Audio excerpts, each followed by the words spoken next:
Alright, now we're getting to the really exciting stuff with Reason. Reason comes with an absolutely tremendous collection of instruments and effects. In this section, we're going to look at the instruments, not all of them, because quite honestly there are too many.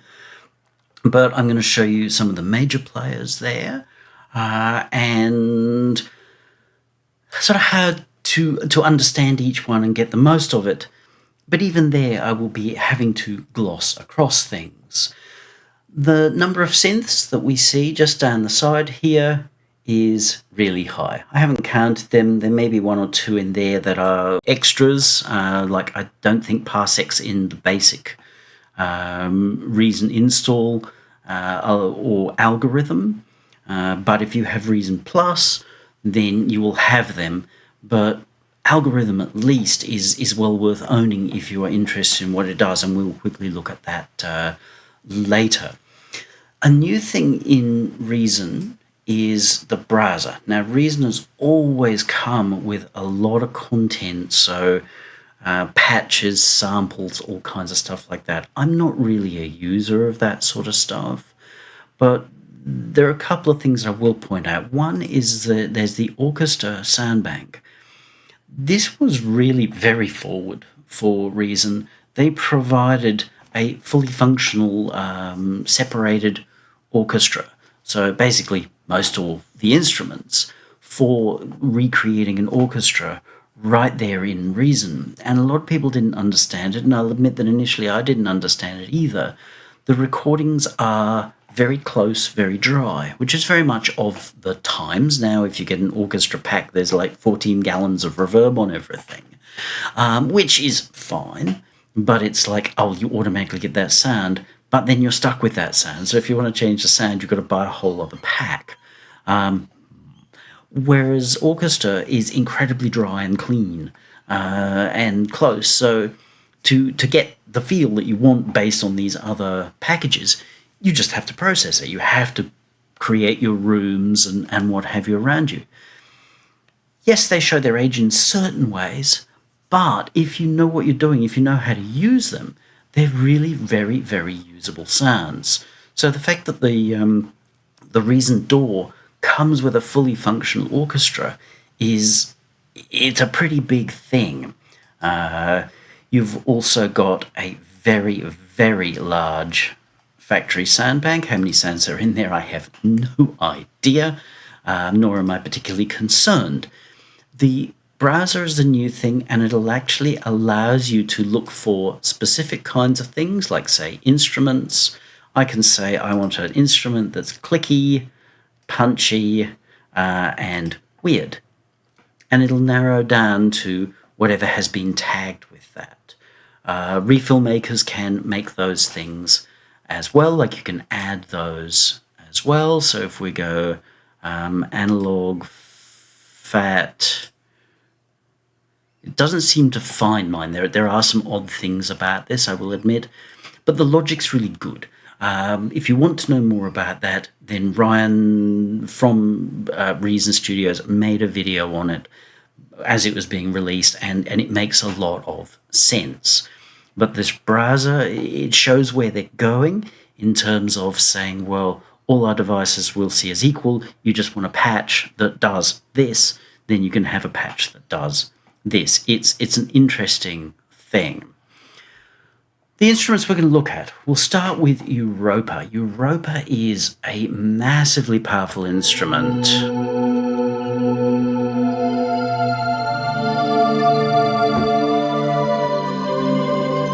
That pretty well on its own, I would pitch against some heavyweights like Falcon or Omnisphere or whatever. People are going to be pedantic and say, but it doesn't. And it's like, no. What you can achieve if you know what you're looking for and how to do it with Europa is amazing, especially bearing in mind it is essentially one screen. Yes, we can flip between the different oscillator engines, so that sort of makes multi-screens, the same with the various LFOs and envelopes. We can flip between them, but we can always see what's going on. Just like here, you can actually see what's happening to this. Most VST, you can't really see things. And that's a very, very nice thing about Reason, and it makes this synth that's very well featured, but on the surface possibly not got as many boxes ticked as Dune or whatever, but it makes it so powerful and easy to use, and that's worth a lot. So you get these 3 synth engines. They don't call them oscillators, they're actually engines, because that's really what they are. You've got an oscillator, and they work as a kind of spectral additive kind of thing. There's a whole lot of math going on underneath, but you've got a set of preset forms, including FM, and then the wavetable style of being able to scan through them. So if we go to one of the wavetables, I should turn this off. So you've got all the makings of what I refer to as paint stripper sounds. And if you know what you're doing, you can make that kind of stuff. I don't, because I honestly don't. I've never worked out how to do it, but I have no interest in doing those kinds of sounds. So I'm not going to show them to you. That's for you to work out. But very nice oscillators running through a unison and a set of effects. And then you can modify them with various things, like oscillator sync, invert, mirror, down, sub, quantize, phase distort, which is not the same as a Casio CZ, and then into like your soft clips and hard clips and some simple FM stuff as well. So if we went back to something like one of these wavetables,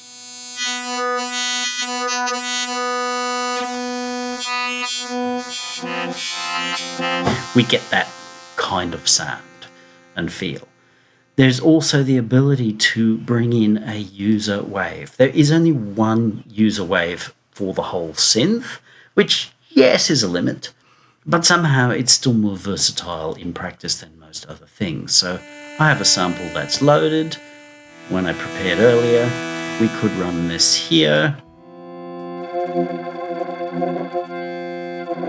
So we can either just pick a section of it that we like, it is a bit quiet, or use things to sweep through it. And you will see that I have done that elsewhere. So our basic form, our modifiers, we've got a pair of those, and then a spectral filter. So this is actually using spectral math to handle the oscillator at a sort of additive level. It's very digital, and it can sound very digital, but if you know what you're doing, it can sound very analog. Here I've used this user wave.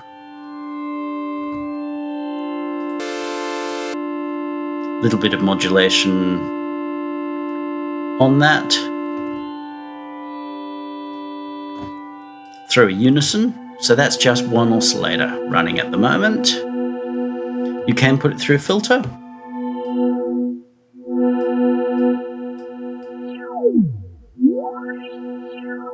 They are relatively polite filters, but you can get quite a lot out of them. In the right situation. This isn't going to give you exactly that situation because it's a rather kooky sound.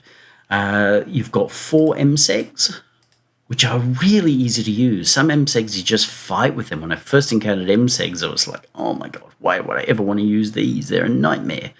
But these are a joy to use. They can get pretty complex. But that's the nature of MSEGs. But in terms of all practical use, like an ADSR shape and all that sort of stuff, really, really easy to use. And a few options. So you can beat sync them if you're one of those people. You can run them as unipolar or bipolar, meaning that this is, if it's unipolar, this is the starting point, and then it goes up and down, or inverse if you've applied envelope 1 inversely.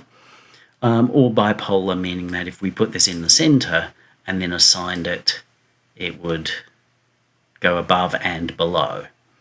So it's got options per voice or global. So all really very practical, very useful stuff. You can phase sync each of the engines. So if you're wanting to do Juno 106 or SH 101 type stuff, sync them and you'll get that tighter attack. But the fact that it defaults to off is really rather nice. Then this matrix, this is a very Reason style matrix. You have a source. Let's take LFO2 because I don't think we've used that there. We assign that to engine 1, or we can just drag and drop. Okay, there it is. It looks like it was assigned to something. We can assign that to 2 different places, and then we can actually assign a modifier of that. So in this case, mod wheel.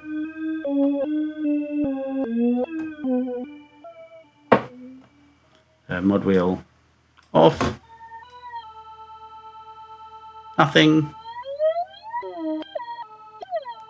My mod wheel is gotten a little dirty, so it's prone to jumping now, hence why it didn't go off. So that's really so useful. It's not pokey, it's not jammed in a corner, it's not spread across 4 screens in a way that, oh yes, we've given you some modulation, but it's a nightmare to use. It's so fast and so easy to use. And then into some effects units. I avoided these for a long time, but I've realised now that with care, they really are surprisingly good. So if we bring in our second engine, which is this user wave being cycled through,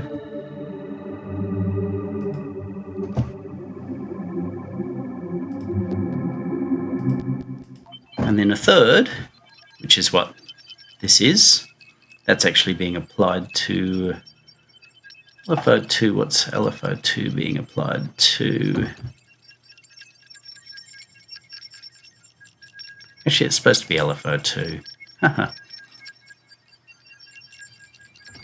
we go. And we put all 3 together. We're running 3 distinct synths.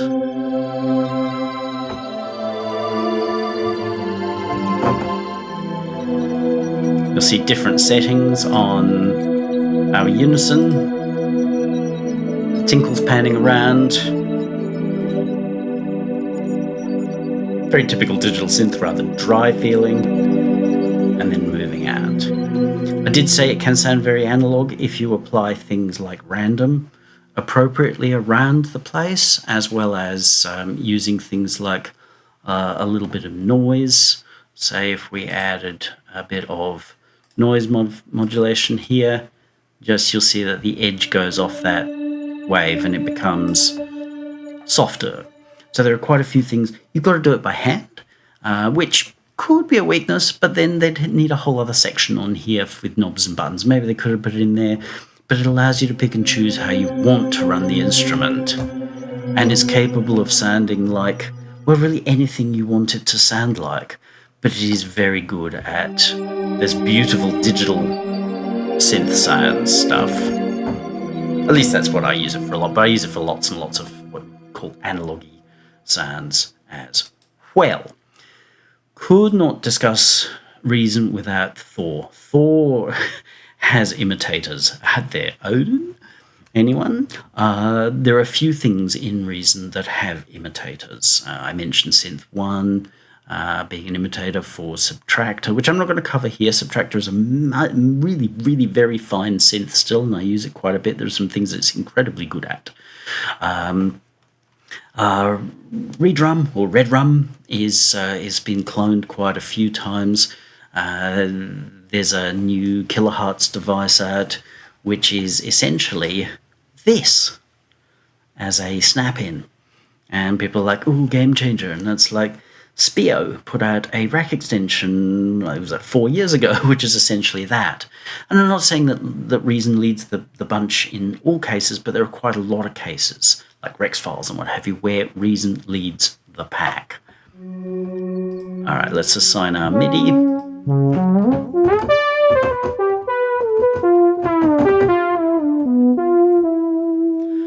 Thor, I'm not quite sure who designed this. I don't know whether they've ever really told us, but it's not a Reason synthesizer in the sense. It's a Reason device, but I don't think they designed this themselves. I think they had somebody else do this, and they did a beautiful job. It's a semi-modular analog-style synth with some really, really nice extras and options built in, hence the slightly strange polysonic name. So most of us are going to understand it as a modular. We've got an oscillator, and we can choose different types of oscillators. You can send it to 1 or 2 filters, which you can cascade into each other, so changing your routing. And any of this can be rerouted inside the matrix. 1 LFO here, 1 LFO here, and a modulation envelope along with the 2 standard envelopes, and a couple of effects on board. Yes, thank you. And they're really nice. The chorus is a lovely chorus, and the delay, despite not having a ton of features, like there's no EQ on it of any kind, no tone controls, it works really, really, really nicely. Yes, thank you. Sorry. And then there's a second or third filter here, and like all of the filters, you can choose between different types. There's a ladder filter, a state variable. So as you can see, it's a sort of Oberheim SEM filter, which has different modes. And they can really sound great. A really nice comb filter. An interesting formant filter. I don't use it a lot, but when it finds a home, it is great.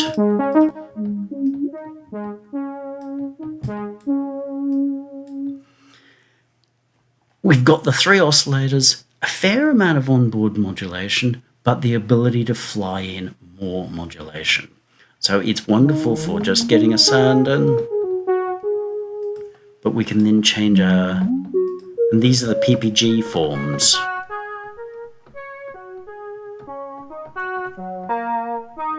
With like a lot of DAWs, you buy the DAW, and there is some content, but often it's not very versatile. It's a bit clunky, or just non-existent if we're talking Reaper. Then you've got to turn around and buy a whole lot of other stuff. So you buy the DAW, even Reaper for its $60, I think it is. You buy that, then you've got to turn around and buy instruments. And so by the time you've bought several different packets worth of instruments, you've probably spent more than Reason. Whereas Reason, you've got all this stuff at once. So it's value for money. If you're going to use this stuff, is phenomenal. If you're not using it, then I don't know why. I think maybe because there's a reason why I don't bother with Dune and things like that, because I don't need them. It's faster for me to do it here.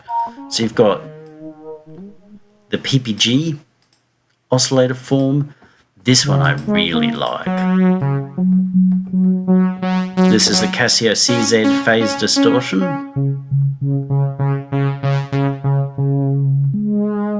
With the 8 different forms, including those resonant forms, and of course you can double them up. They are wonderful, especially for bass sounds. An FM pair, and before you go, oh, but that's not enough, you've got 3 of them, and you can actually assign them to each other. So oscillator 1 can be FMing oscillator 2. And complete access to all your overtones and what have you. So it's actually very, very nice. That puts it on an equal-ish footing with Zebra, which I got to say Thor is a lot easier to use. There's then this multi-oscillator, which has various different modes.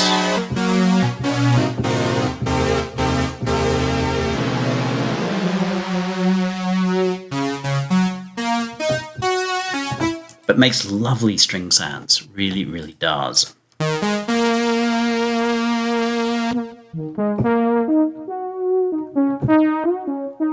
and because of your velocity controls and what have you, can be very, very responsive. If you've got an expression pedal like I do, then you can apply expression and what have you. We add in a second oscillator. We can take our mod envelope, say, assign it to pitch of number 2.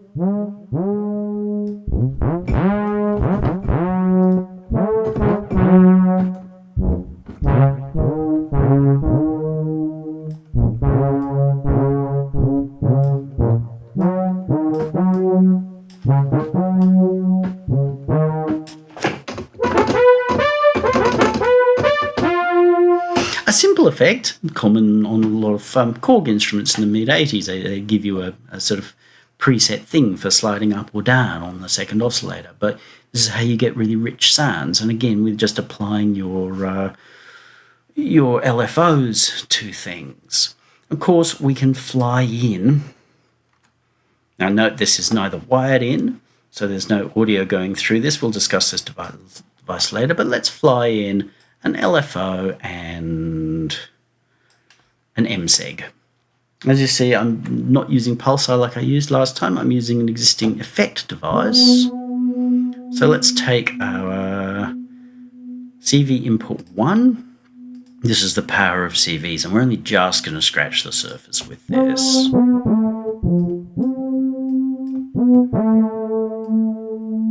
Oh, sorry, wrong thing.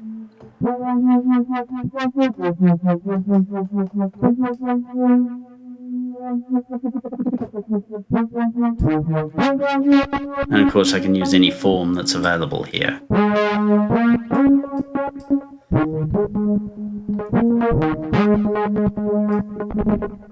And there are quite a few, including random.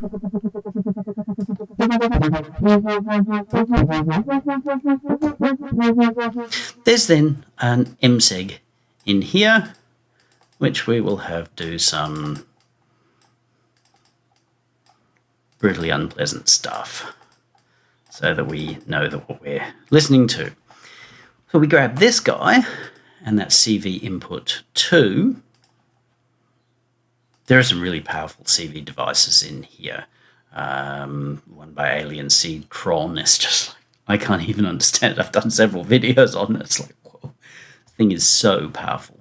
So we can assign this to, well, let's just assign it to oscillator 2 because that's always fun. Let's just pull that one down. We've set this so that it loops.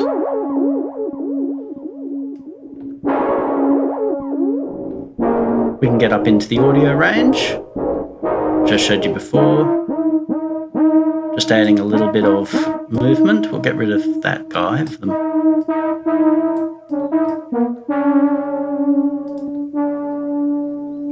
Now it's added some noise and thickness to that sound. Because it's so irregular, we don't sort of pass it or comprehend it very easily.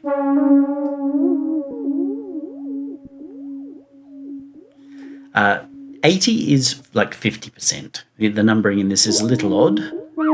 Reason has got better at using more conventional numbering systems, either 0, 100% or more even things, but you just get used to that. Every synth has its oddities.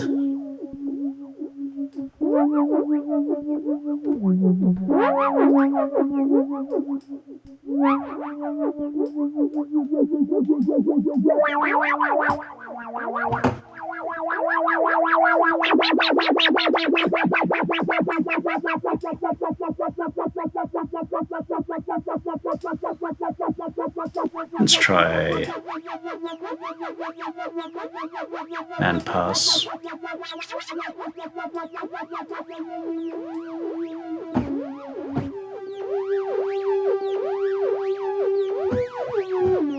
So we can make very, very modular synthesizer kinds of sounds. The same can be done with Europa. So I reach for Europa first and foremost most of the time, but there is a slightly different feel in Thor, and Thor is just capable of slightly different results.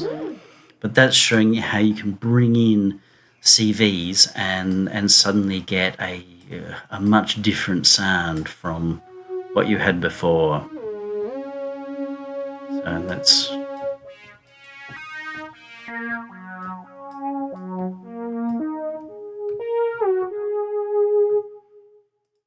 Polytone. Polytone is the new one in Reason 13, and in certain ways you could sort of say, oh, but you could just skip that because it's not. But it is. They designed this one themselves, and apparently they took some time, and it looks like it because they've thought through their features very, very well. And here's what it's super at.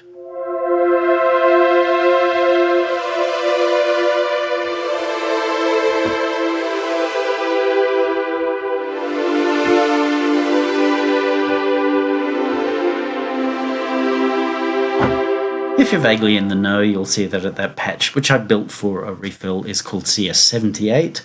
Yes, it is borrowing a lot of the feel of the CS80, the Vangelis machine. It's very clever because it's two discrete synthesizers, which are exactly the same, and then you can either run them as single. Let's just turn these effects out.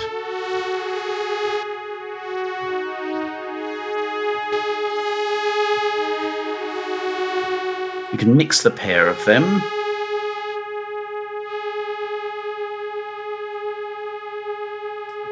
You can actually morph. Don't notice a big difference here because the two sounds are so similar. One big thing that this does have right out the gate is, apart from slightly different filter sounds and slightly different architecture, is that it has this H knob, which is the first Reason synth that has really rolled in instability.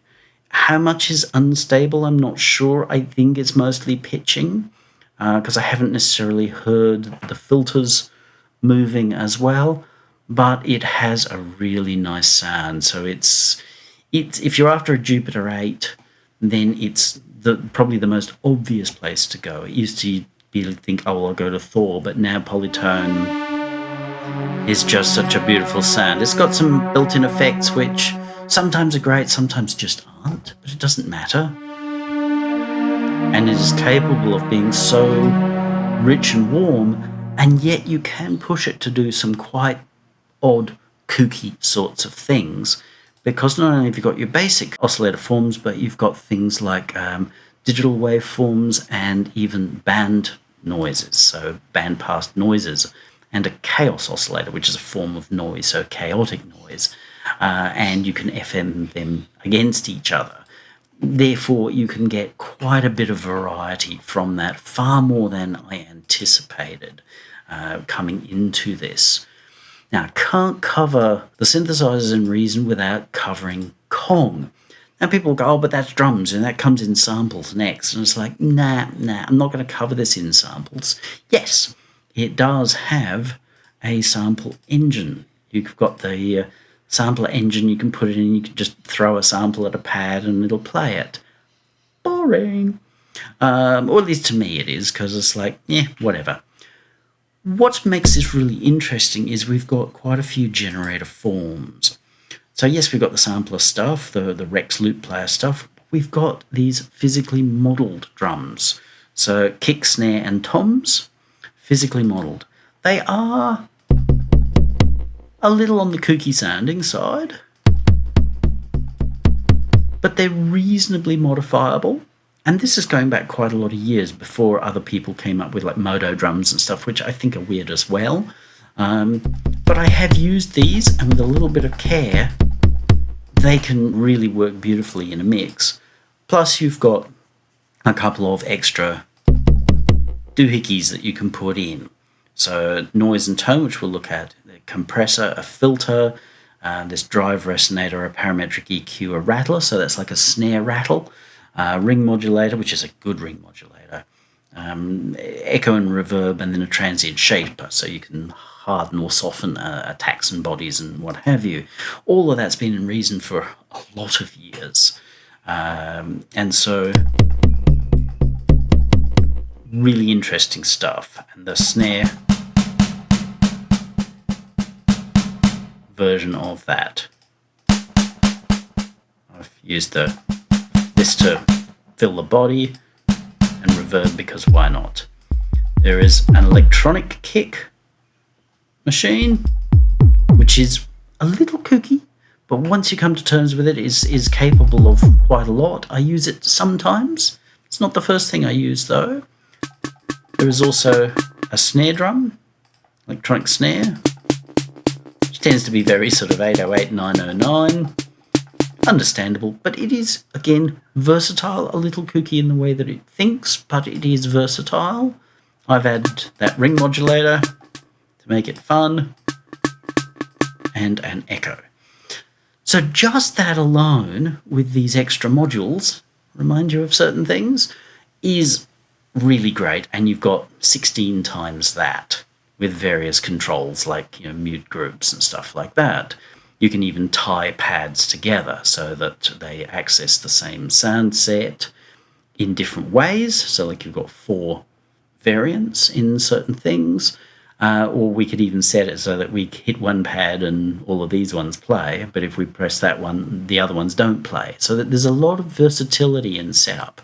What I love, and remember I put this in as a synth primarily, are these. There are a pair. There's a tone control and a noise control. The tone control seems really, really simple, and it is in a sense, but it's well thought out. You've got a shaper, which just allows you to increasingly turn it kind of into a square wave. Somewhere in between is commonly good, so you get a little bit of overtone to hang on to. Attack and decay, it can become quite long if that's your bag baby, but good luck with mixing that. You want to keep it pretty tight. And fast envelopes, so fast enough to be getting DC clicks, but you can go a fair way up without it becoming notably slow. So you can really do 909 type stuff should you so desire. It's very, very charming in what you can do with it. Here I've got tied to a noise, turn it on.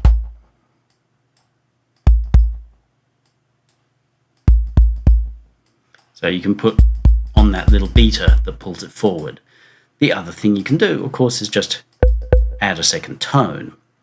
So you can say something like this. Okay, and mostly you do this within a mix.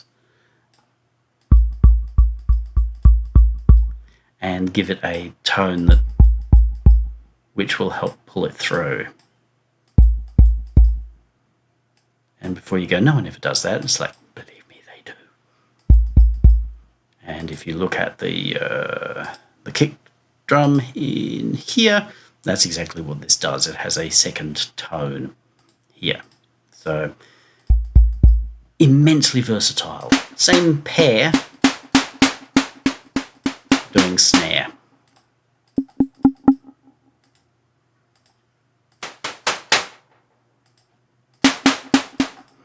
And you can use them for all manner of things. So if we put in a tone and a tone,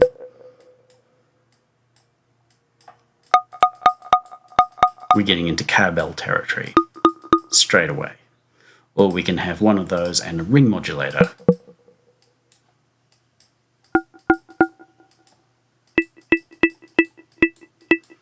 Kinds of metal beats and cowbells and what have you. It's very versatile.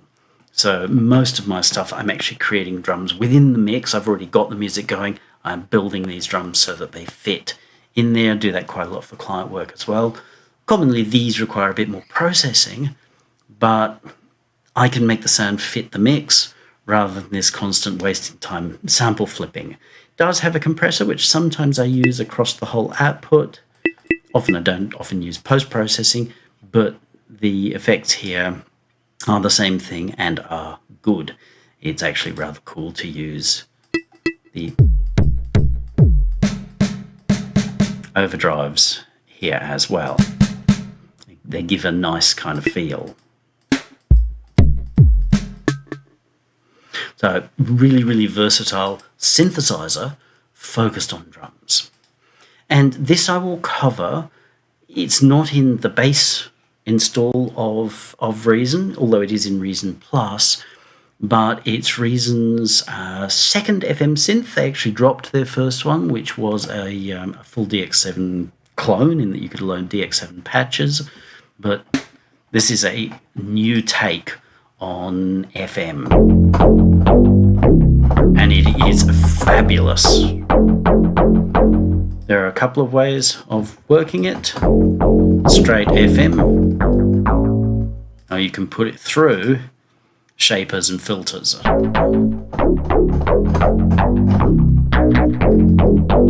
Enough to make Front 242 very happy. And of course the usual effects built in as well. But it's got these 9 operators. So you can have an FM operator, a filter, a shaper, or an oscillator device, which will do more basic oscillator and what have you stuff in there, wavetable-y things. And everything can modify everything else. So you can get really, really very, very interesting. So if we turn on this guy here and route him to, say, there.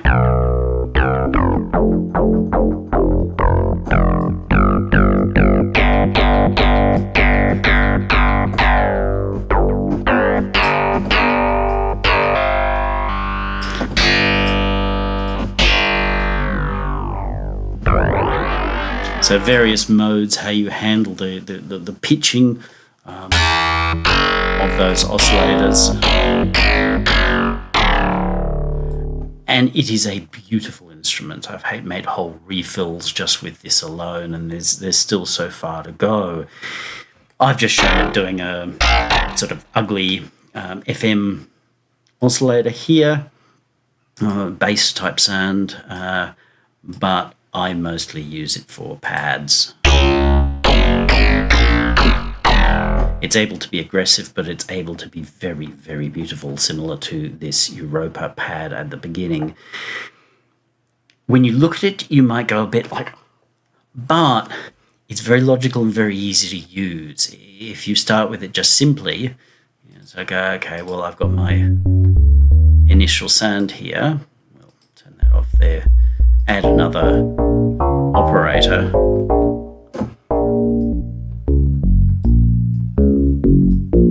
Add another one.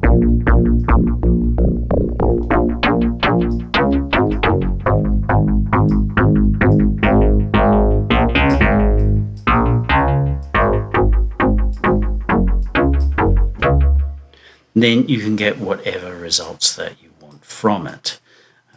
And what's also very, very nice is that they have these envelopes are fast, a little faster than I would like them to be. They also have a nice matrix again, including noise, so you can just inject noise or randomness straight in. The usual LFOs, so if we add an LFO just to pitch, it's for the whole pitch, not per oscillator, which is actually a nice thing.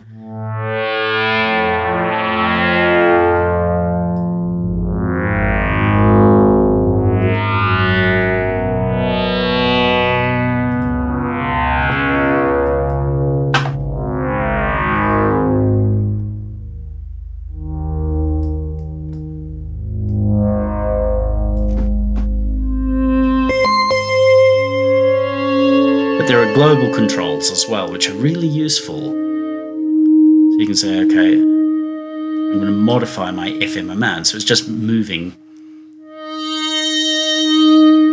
in a selective way, a clever way, the amount of FM that's being applied. You can make your envelopes shorter or longer. And these are really useful in sequencing, in performance, so to speak, and you can change scale across the keyboard. So it gets brighter or less bright. Same with the envelope rate, which is great for electric pianos. And again, these very usable effects. They're not the first place I'd go a lot of the time, but they're very usable. And there are patches for things. This is one of mine. So pulling all of the things in, just look for usable in a mix.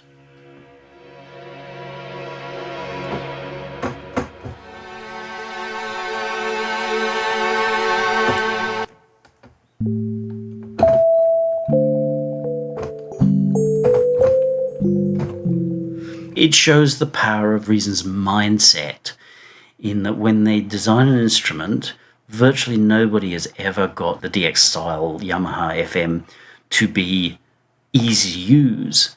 Even I, who fully understand it as much as anyone reasonably can, generally don't enjoy using it, but this is it's a pleasure to use, and more often than not I get a result when I reach for it. So if you're interested in FM, it's kind of a must-have, or if you're interested in a synth that's able to be really quite different, but you're going to need to get your head around it, then Algoritm's absolute winner with that.